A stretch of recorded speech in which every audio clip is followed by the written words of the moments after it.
Қабір үстіндегі зұлмат. Құдайдан теңдік сұраған. Бұл не деген тоймайтын үкімет. Кеше байларды тәркілеп, кедейді есіркеді. Енді кедейді жүндегені қалай? Бұлар осы елге өздері не берді, несін бұлдайды деп, елдің бас көтерер азаматтары ашынуда. Ондайлардың суық демін сезіп қалса болды, әлгі шашал десе, бас алатын белсенділері, тап жаулары бас көтеріп, ел ішіне іріткі салып жатыр деп, соңдарына от ала түсіп, ойрандап кетеді. Осындай жөнсіздікке шыдай алмаған Жабайдың Сәдуақасы, Смайылдың Жақыпбегі, Балжанның Түбегі бастаған ел азаматтары, мына қорлыққа қашанғы төземіз деп, кеуделерін кек-кернеп ызамен шиыршық атты. Қарабұлақтың басы неше күннен бері дүрліккен топ ашулы адамдар. Малымызды, астығымызды түгел тартып әкетті. Ерте көктемнен бастап ет жинады. Сол ет еш қайда кетпей-ақ ауданда сасып, шіріп жатыр. Ел болса аш, өкіметтің не ойлағаны бар? Шиттей бала-шағаның ішіп отырған тамағын тартып әкеткен деген не сұмдық деп, ереуілдеген ауыл адамдары бүгін тағы да Сәдуақастың қасына топтасқан. Сәдуақаста ел басына түскен ауыр жағдайға жаны күйзеліп, қандай қайыр, не амал табарға шарасыз. Қайтпек керек. Елдің жағдайы ауыр. Бүйте берсе, халық аштан қырылады ғой дейді. Жақыпбек көңіліндегі түйткілді бүкпесіз айтып, оның сөзін қолдаған басқа азаматтар да ызалы кейіп танытуда. Бәрі Сәдуақасқа қарайлап үміт қылған. Соны сезген Сәдуақас: «Ау, азаматтар, бауырларым, мен сендерді түсінемін. Кеңес үкіметі кедейді жарылқаймыз, теңдік әпереміз деп еді. Иә, кедей кімнен кемеді? Кисе киімге, ішсе тамаққа жармай, дәл қазіргідей қаңсыған жағдайға жетпеп еді-ау. Елдің әлділерін тап жау деп, елден, жерден қуып, енді кедейін аштан қыруға бекінген бұл өкіметке не дейін? Күн көрісің мал еді, малыңды тонап алған соң, аштан өлгеннен басқа нең қалды, ағайын, нең қалды? Мына бізден не сұрайсыңдар? Бізден не қайыр?» Сәдуақас қинала, күңірене сөйледі. Жиналғандар ара гідік дұрыс-ау деп бас шұлғығаны болмаса, ешкім тіс жармады. «Ау, бауырларым, біз қарайған елміз ғой. Ел екеніміз мағлұм болса, онда неге тік көтеріліп өкіметтен әділдік сұрамасқа? Мына өкіметінің елге жасап жатқан әділетсіздігін, астамшылығы мен қиянатын, қатыгездігін неге айтпасқа? Қисығын қисық десек, өкіметтің өті жарыла ма? Бауырларым, мен сендерді бүлікке шақырып, отқа айдап, оққа байлар ниетім жоқ. Бірақ елдің қиналған жағдайын көре тұра, бұғып қалудың жөнін және білмедім. Тәуекелге бел буып, өкіметтен әділдік сұрасақ, оның айып шамы не? Айтыңдаршы, біздің де ел екенімізді, елмен санасу керектігін олардың құлағына жеткізейік. Аққұла таскерің емес шығар бұл өкімет. «Сәке», деді осы кезде топ ішінен пұшпақ бөрікті Аймырзаның байғасысы. «Елмен санасу керек дегеніңіз құптарлық. Біздің де ел екенімізді білсін. Айналып келгенде пәдеріне нәлет, біз де осы елдің адамымыз ғой. Аша тұяқ қалдырмай, аштан қыруға бет бұрғаны ма бұлардың?» «Дұрыс айтады», деді басқалары да гүжілдеп. Сәдуақас 12 таспа жуан ат соғарын бүктеп, үнсіз ойланып: «Бауырларым, бір нәрсені ұмытпайық. Бұл тәуекел жолы. Артық қатерлі болуы да ықтимал. Ал өкіметтің бүгінгідей айтқанын істей берсек, ел аштыққа ұрынуы кәдік. Оның салқыны қазірдің өзінде арқаға аяздай батуда. Қарашы жан-жағыңа. Мына Қусақ пен Қарабұлақтың бойы төрт түлікке сыймай жатушы еді, деді ол ат соғарын білемдей ұстаған қалпы. Көсіліп жатқан бетегелі даланы нұсқап, қайда сол мал? Байдан алып кедейге берді. Кедейге бергенін кері тартып алды. Ақыры аңырап дала, азнап ауыл қалды. Адам ит емес, жүн жеп жұрқа тышатын. Айтыңдашы, қайтпек керек? Сәдуақас, дұрыс айтасың. Қазаққа ара түсем дегендердің бәрі де айдалып кетті емес пе? Елдің сөзін кім айтады? Осылай бұғып отырамыз ба? Сенің атаң бәріміздің бабамыз, кешегі жабай ақын мен Орманбет би тірі болса, елінің тентіреп кеткелі тұрған бүгінгі халін көрсе, қайтер еді? Жоқ, олардың қолы жауының жағасында кетер еді. Әруақ, әруақ десті жиналғандар. Сәдуақас, сен Алаштың көсемі Әлихан Бөкейхановты көрдің. Қасында болып талай ғибратын тыңдаған жансың. Мына жамыраған жұртыңды әділдікке сен баста. Біз сені қоштаймыз. Өлсек те тұяқ серпіп өлейік. Үн-түнсіз ит қорлықпен өлгенше әруақ шақырып, кәпірдің сұрын қашырып, атқан оққа қарсы шауып өлейік. Ит өлімнен ер өлімі артық, деді топ ішінен суырла сөйлеген Ноғай Жақып. Мына сөзді естігенде Сәдуақастың денесі шымыр ете қалды. Әли аға, деді ішінен, ойына өткен күндердің ұшқыны жалт еткендей. Осы кезде оған жақын тұрған Жақыпбек: Сәдуақас, бауырларың ер жігітке бір өлім деп тұр. Аштан өлгеннен атысып алысып өлгенді мақұл дейді. Тек сен бастасаң біз қоштаймыз деп тік көтерілмек. Ендігі сөз өзіңде, деп қаумалаған көпшілікке көз тастаған. Бауырларым, ақыры бет бұрған екен біз. Онда мені тыңдаңдар. Мына Шұбартаудың күншығысымен осы елден тартып алынған мал Семейге айдалуда. Оның ішінде Қызыл әскерге деген жылқы да кетіп барады. Біз бәріміз жаяумыз, өзіміз аш құрсақпыз, кіммен тіркескендейміз. Сондықтан қарулы жігіттерден аз ғана топ құрып, әлгі айдап бара жатқан жылқыны қолға түсіру керек. Сонда бізге қанат бітеді, рухың көтеріледі. Қазақ аттан түспеген халық. Бұл іске Шайқы мен Мұсағұл лайық. Екеуінің де астында аты бар, екеуі де осы атыраптың жер жағдайына жетік. Қастарына тағы бір екі жігіт қосылсын. Әйтеуір тездетіп әлгі жылқыны қолға түсіріңдер. Өздеріңе сақ болыңдар. Мал айдаған бақташылармен қоса қарулы күзеттің де болуы ықтимал, деді. Дұрыс айтады, жаяудың шаңы шықпас деген. Жаяу жалпы кімге барғандайсың деп мақұлдап жатты көпшілік. Мұсағұл мен Шайқы аң аулап жер көкті кезіп жүретін аңкөс адамдар еді. Сәдуақастың нені меңзегенін бірден түсініп олар: оны біз білеміз, ерте күнді кеш қылмай соған жүріп кетейік деп бірден келісіп аттануға бел буған. Оларға еретін басқа ешкім бола қоймады. Себебі жарамды ат та жоқ еді. Тіпті көпшілігінде тігерге тұяқ қалмағанды. Мезгіл көктемнің басы, қыстың ызғары әлі кете қоймаған кез. Сол күні Сәдуақас пен Жақыпбек қаңыраған қотанның шетінде ұзақ отырды. Бастарын қатерге тіккен ертеңгі күнді ойлады. Өкіметке қарсылық танытып жатқан жалғыз біз емес, деді Сәдуақас.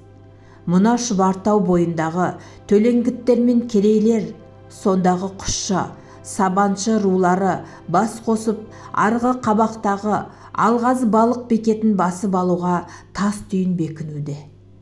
Иә, деді Жақыпбек басын изеп. Оны құсшы Көпбай мен Нүкемерген басқарып жүр деп естідім. Көп қорқытады, терең батырады деген өкімет осының бәрінен бірдеңе түйсінсе жақсы деңіз. Тұқымы құрсын, белсенділерінің тұры анау, қайда барып оңамыз? Оныңыз дұрыстау, деді Сәдуақас әдеттегі сабырлы даусын бұзбай. Тоқпағы күшті болса, киіз қазық жерге енер деген белсендіден көретін не бар? гәп жоғарыда ғой. Малымен жан бағып, жақсылы жаманды тірлік кешіп жатқан момын елді мына кісәпір өкімет қайда бастап барады? Қандай сойқан тұртты? Мақсаты не? Жасанып тұрған жау жоқ дейін десең, бар күн көрісін тартып әкеткендердің дос емесі анық. Қалайда бұл достық пиғыл емес, әлгі нәрекең айтатын еді ғой. Суырдай іннен шыққан сүмірейіп, дариғай мекенінен ел кете ме деп. Біздің ел сол қатердің алдында тұрма деп қорқамын.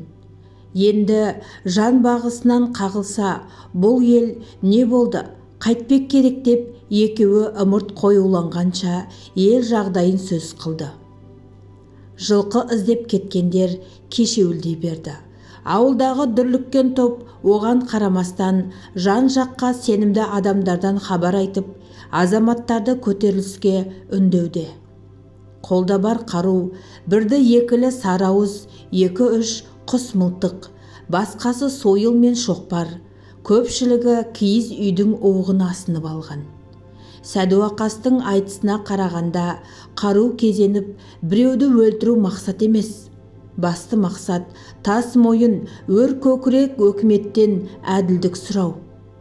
Халықты аштықтан сақтасын деген ел тілегін жеткізу болды.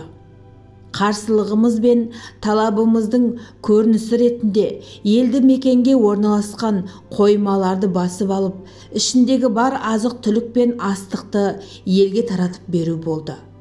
Байлам осы. Аттаныс алдында. Келесі күні Сәдуақас Қарабұлақта отырған Бижанның Қасеннің үйіне келді. Бір кездегі тұздың орнындай қайнап жатқан Қасен мырзаның қоралары босап, шаруасы тоқырап қалған. Жүк кіргізетін қоймалар, тері қабылдайтын, тері илейтін шаруалықтары да қаңтарылған. Бәрінен де мектеп ашып, бала оқытып, қазақты ілім-білімге сүйреген Қасен ағаның қасиетін сезбеген мына заманнан не сұрарсың деп, жан жағына көз жүгірткен Сәдуақас үлкен албарға кірген бетте өзіне таныс мырзаның үйіне ат басын бұрды. Қасекең шаруаның көзін тапқан адам. Бір басында 1000 түрлі өнер бар. Қасен ағадай азаматты ағаш атқа теріс мінгізген мына өкіметіңе не дерсің? Кімді бағалағандай бұлар деп іштей өкінішті ой кешкен Сәдуақас адымдай басып мырзаның үйінің есігін ашты. Қасен мырза бәйбішесі Мәрім ханым екеуі үйде екен. Мырзаның жүзі сынық, көңілі қаяу көрінді. Қонақпен құшақтасып амандасқан үй иесі Сәдуақасты төрге шығарып, амандық саулық сұрасты. Мәрім бәйбіше Сәдуақасқа бұрылып, бала шағасының әйел Разиғаның хал жағдайын, амандығын сұрап, білген соң шай қояйын деді. Алла разы болсын. Маған ештеңеге әуре болмаңыздар. Сіздерге жолығып, амандасайын деп келдім. Бұдан кейін кездесеміз бе, жоқ па, ол бір Құдайдың қолында деп бөгеліңкіреп қалған. Сәдуақасқа барлай қараған Қасен бірден сөз бастамай ойға шомғандай біраз отырды. Содан соң құлағдармын деді. Басын көтеріп, еңсесін тіктеп отырған ол. Алаштың ақылманы Әлекең бұл қызыл өкіметпен тайталасудай тайталасты. Қарумен емес, ақылдың білімнің күшімен еңсермегеді, деді ол. Осы сөздерді ғажап бір әсерлі, толқынды күшпен рең бере сөйледі. Даусында торығудан гөрі ширыққан үн шымырлап тұрғандай. Кешегі Абай не деп еді? Орыстың ғылымын білімін үйрен. Ұлықсыған орыстың жұртқа бірдей законы болмаса, законсыз қорлығына көнбес үшін демеп беді. Қару алып қағыс демеген, жер жаһанды жаулап алған кеңес өкіметіне не істеген дейміз? Оны өзіңде білесің. Мен сенің не айтпағыңды түсінем. Сәдуақас, ниетімде, жүрегімде сені жақтайды. Адам баласының қорлық пен қыспақ көрмей, еркін ғұмыр кешкенін діттеген жанның бір едім. Алайда сенің таңдауың қияпат жол. Тағдырың семсердің жүзі сайгез оқтың ұшында тұр деп сәл үнсіз отырып қалды. Соң сөзін қайта жалғаған ол: «Иә, елің үрей үстінде, тағы да аштыққа ұрынар ма дейсің? Құдай артын оңғарсын, ел басына аса бір шеттен қайғы, ауыр сор төніп келеді. Соған ара түскеннің, ол сенің кісілігің, бұғауға көнбес тектілігің. Солайы-солай-ау, жалаңаш қолмен не өндірерсің? Кімді шабарсың, Сәдуақас? Бұл жағдай бір ауылдың, я болмаса бір аймақтың басына түскен ахуал емес. Бұған Голошекин бастаған Қазақстан хүкіметі жауапкер», деді Қасен. Соң жүзін Сәдуақасқа бұрды. Өңі сондай салқын, қонағына аялай қараған ол аса бір жанашыр үнмен: «Бәлкім, райыңнан қайтарсың, елге айтып түсіндірсе болмас па? Мына қызыл қырғынмен мәмлеге келуің, әй қиын-ау, қиын. Бұлардың бет алысы жаман. Біз қазақ патшадан көрмеген қоқайды тегі осы коммунистерден, қызыл жендеттен көретінге ұқсаймыз. Патша заманында Әлекең думаға депутат болды. Қотанбұлақ болысынан сол сайлауға өзің қатысып, таңдаушы болып Семейге бардың. Әлекең сол замандақ қазақтың тағдырына ара түсті. Жерін даулады, намысын жыртты, мүддесін қуды. Орыстың озбырлығына қарсы тұрды. Сол үшін зорлық көрді, түрмеге түсті. Иә, патшаның да оңып тұрмағаны мәлім. Бірақ мына қызыл жендеттердің сойқаны олардан асып түсті ғой. Бұларға адам тағдыры деген түк емес. 3 адам түкіреді де атып тастайды. Осыны біле тұра қандай әділдікті сұрауға болады бұлардан», деді ол. Қасен соңғы сөздерді Сәдуақас ойлансын дегендей бүкпесіз жанашырлықпен батыр айтқан. «Қасен аға», деді манадан бері үлкен ағаның сөзін бөлмей үнсіз тыңдап отырған Сәдуақас. «Мен елге сөз бердім. Енді одан қайту да шегіну де жоқ. Мен сізді түсінемін. Жолымыздың қияпат екенін, арты сойқан болатынын білемін. Біздің тілегіміз де талабымыз да әділдік сұрау. Өкімет халықты аштықтан сақтасын. Қазақтың жанбағысы малы, оны тартып алғаннан соң аштықтан өлді не, соғысып өлді не, өкіметтің не ойлағаны маған белгісіз. Қасен аға, менің жаман ойым, бұлар елді аштықтың аранына қаскөйлікпен тастағалы тұрғандай көрінеді. Қазірдің өзінде кешегі малшы бақташылардың көбі таяқ ұстап қалды», деп Сәдуақас ел ішінде аштықтың дендеп келе жатқанын айтқан сайын жанары ұшқындап ызалы күй кешті. Шабуыл. Көп ұзамай Шайқы мен Мұсағұл қалың жылқыны заманында үйірлеп жылқы қамаған Сәдуақастың үлкен албарына қуып кіргізді. Сол жерде жылқыға бұғалық тасталып, азаматтар бір-бір қылқұйрыққа аяқ артты. Осы кезде Мұсағұл кереге жал бозайғырды Сәдуақастың алдына көлденең тарта берді. «Сәке, мына бозайғырды тақымыңызға басыңыз. Жолымыз ақ болғай. Сардардың қараусыз болғаны жарамайды. Мына бесатарды алыңыз», деді. Жиналғандар тағы да «Әруақ, әруақ, әруақ» деп жаңғырта дауыстап жіберген. Артынша Шайқы үлкен тор биені жетектеп келіп, «Жолымызға мына жануарды шалайық, ақсақалдар бата берсін», деді. Үлкендердің батасынан соң құрбан шалынды. Ертеңінде көтерілісшілер күн шыға жиналды. Ұзын саны 200-ге жуық адам мұздай қаруланған қызылдарға бұлқына қарсы көтерілмек. 1-2 бесатар, аздаған құс мылтық, қалғанының қаруы сойыл мен шоқпар, уық секілді. Қарудың түрі осы. Соған қарамастан ашынған елдің ыза кегін арқалаған көтерілісшілер оқтан да, оттан да тайқыр емес. шабуылға тас түйін бекінген. Осы кезде ағаш үйден шыққан Сәдуақас бауырларым деп өзінің ашық даусымен жиналған елге үн қатты. Дуылдап тұрған ел қалт тына қалған. Атқа қоныңдар деп саңқ ете қалды. Соны айтқан ол кешегі боз айғырға лып етіп мінді. Көтерілісшілер түгел аттарына мініп, қас қатар иіріле қалған. Бәрінің назары Сәдуақаста. Сәдуақас тақымындағы боз айғырдың тізгінін тарта ұстап, «Бауырларым», деді ол, тебірене, толы даусы жаңғыра естіліп. «Сіздер мынаны мықтап түсініңіздер. Біздің қаруымыз сойыл. Сойылмен кеңес өкіметін басып алайық деп тұрғанымыз жоқ. Менің айтпағым, өкіметтің құбылнамасы жаман. Халықты аштықтың аранына айдап әкеле жатыр. Бұл деген ел жұртқа қиянат.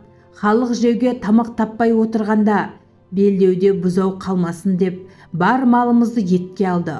Ол ет Кіндік ауданның басында сасып, шыбын шіркейдің жеміне айналып, босқа зая болды. Оның бәрі сіздермен біздің ақ адал малымыздың. Осында қандай әділдік бар?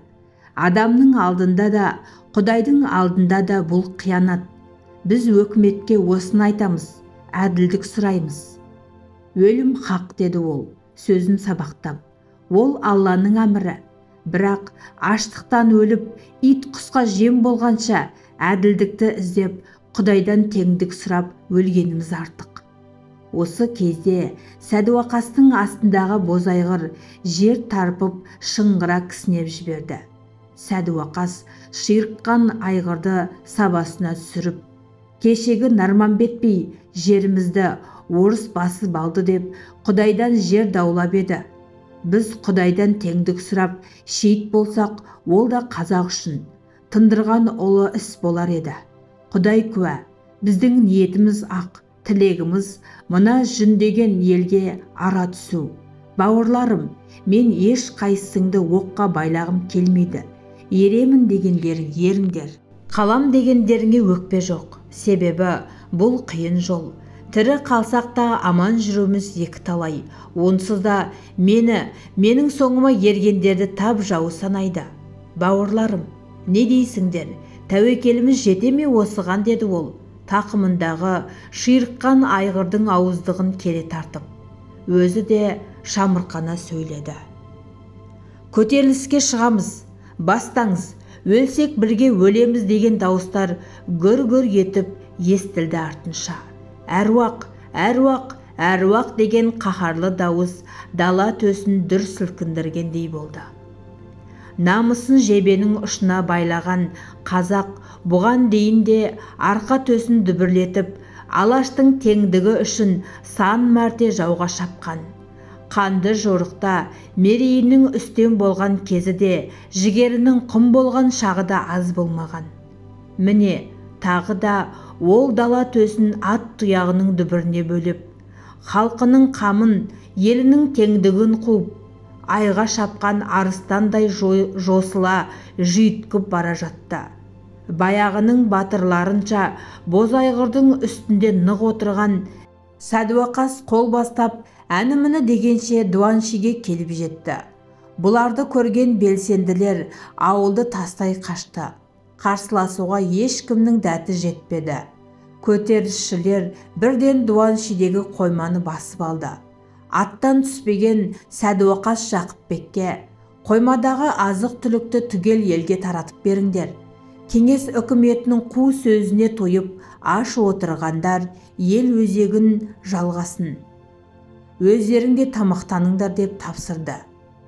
Сол күні көтерілісшілер Тоқырауын өзенін өрлеп, Ақ тұмсық, Қара қойтас деген жерлерді басып, Сары терекке маңдай тіреді. Көтерілісшілердің жолын тосқан НКВД адамдары дегенде қарулы қақтығыс жасап, қарсылық көрсетті. Бірақ тау суындай дүркіреп келе жатқан қарсы қалың қол әруақтап атой салғанда жендеттер тайқап шыға берген. Айқас кезінде көтеріліс күрескерінің бірі Жекейдің кәркейі оққа ұшты. Жалғасы келесі бөлімде.